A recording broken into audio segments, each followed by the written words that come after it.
बताए भक्त का पहला लक्षण कहा अद्वेष्टा। भक्त द्वेष रहित तो होता है। और केवल ये नहीं कि शत्रु मित्र के साथ मैत्री का व्यवहार किया और शत्रु के साथ दुश्मनी निभा रहे हैं, नहीं, सर्वभूतानाम सभी प्राणियों के प्रति अद्वेष्टा का भाव रखता है। कभी भक्त किसी से द्वेष नहीं करता। मैत्र मैत्री का भाव रखता है। करुण एवच करुणा का भाव रखता है। निर्ममो निरहंकार सम दुख सुख क्षमे, ममता रहित होता है, अहंकार से रहित होता है। और कोई भी काल हो, कोई भी परिस्थिति हो, सम दुख सुख क्षमे, किसी भी परिस्थिति से वो उद्विग्न नहीं होता। न तो सुख में हंसेगा और न वो दुख में रोएगा। एक रहनी से रहता है, उसकी स्थिति सदा एक होती है।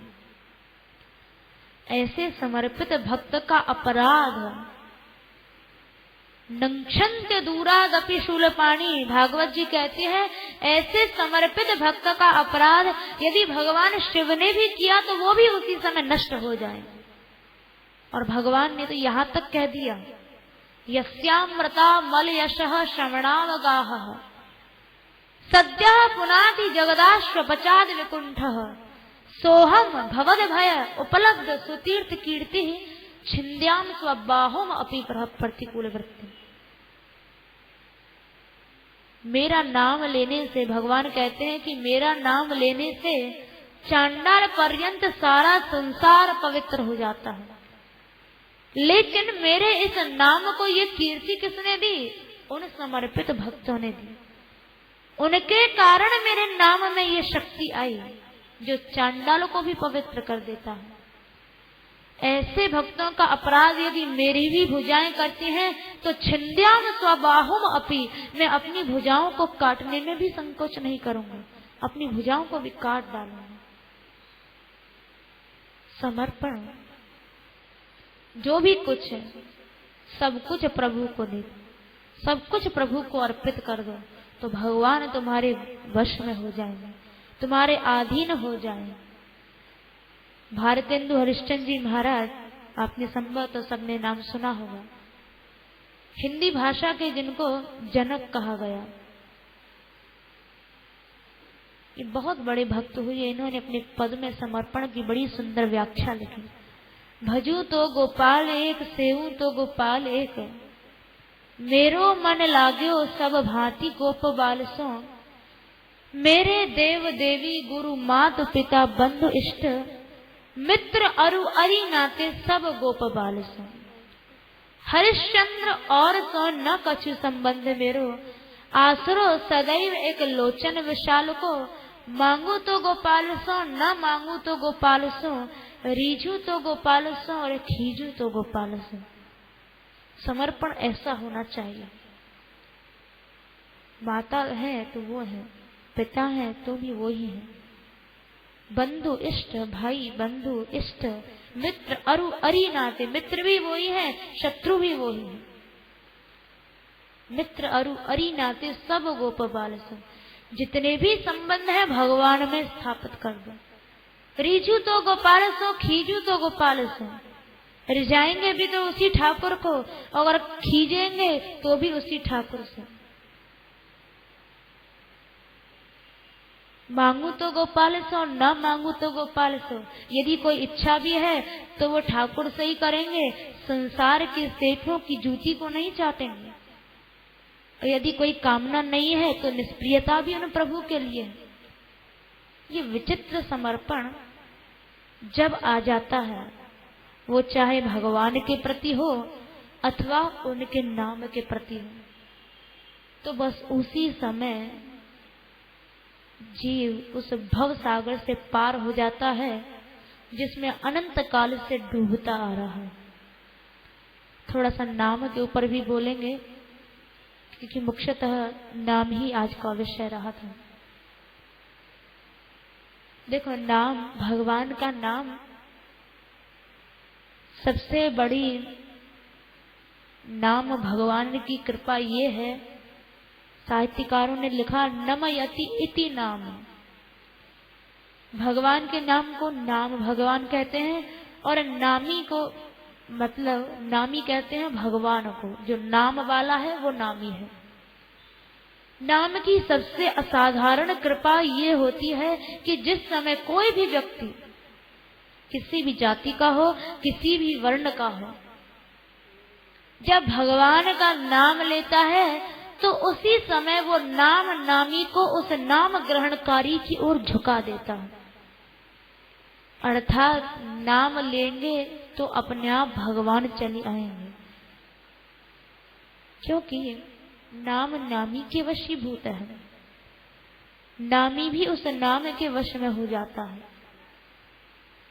इसलिए नाम के प्रति यदि आश्रय आ गया, सूत जी महाराज ने तो भागवत में कहा कि आपन्न संसृतिम घोराम यन नाम विवशो गृणन ततः सद्यो विमुच्येत यद विभेति स्वयं है।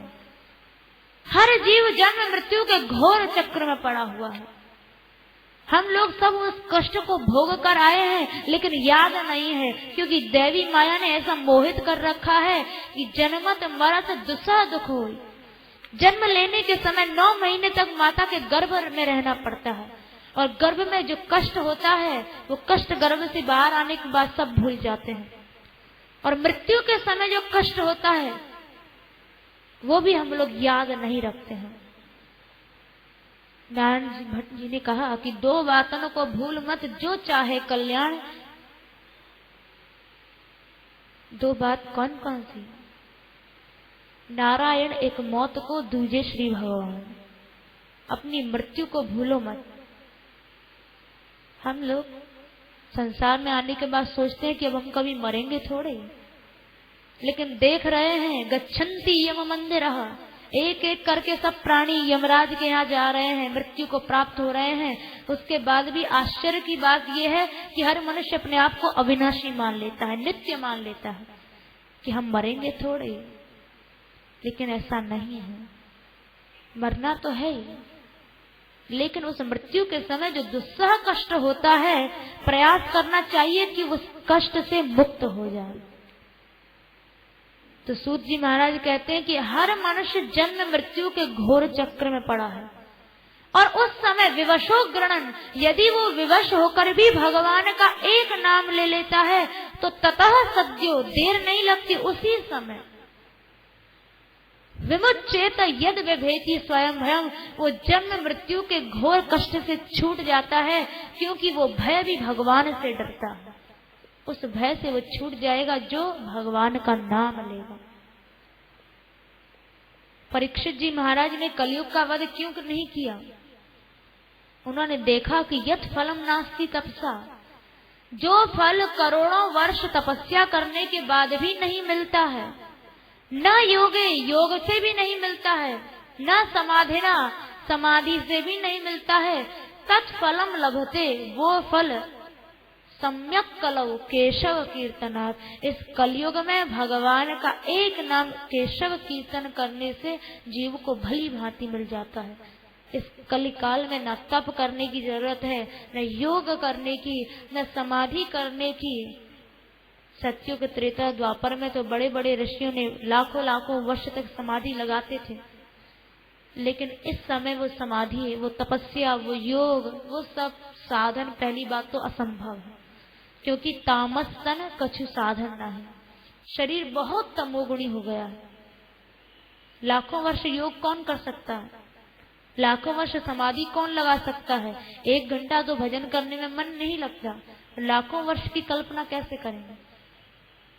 लेकिन दूसरी बात, कलयुग में इतनी लंबी किसी की उम्र ही नहीं है जो लाखों वर्ष कोई तपस्या करे।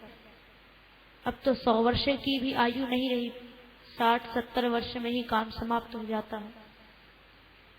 तो इस अल्प काल में भगवान को प्राप्त करने के लिए जितने भी महापुरुष हुए, मीराबाई हुई, श्री सूरदास जी हुए, गोस्वामी जी हुए, उन सब ने सब वेद पुराण सब का सार केवल भगवान नाम में रख दिया।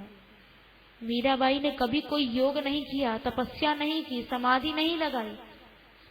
पायन घुंघरू बांध के हाथन ले करताल, देखत ही हरि सो मिली तृण समतजी संसार। केवल नाच गाकर उन भगवान का नाम लेकर उन्हें रिझाकर प्रभु को प्राप्त कर लिया।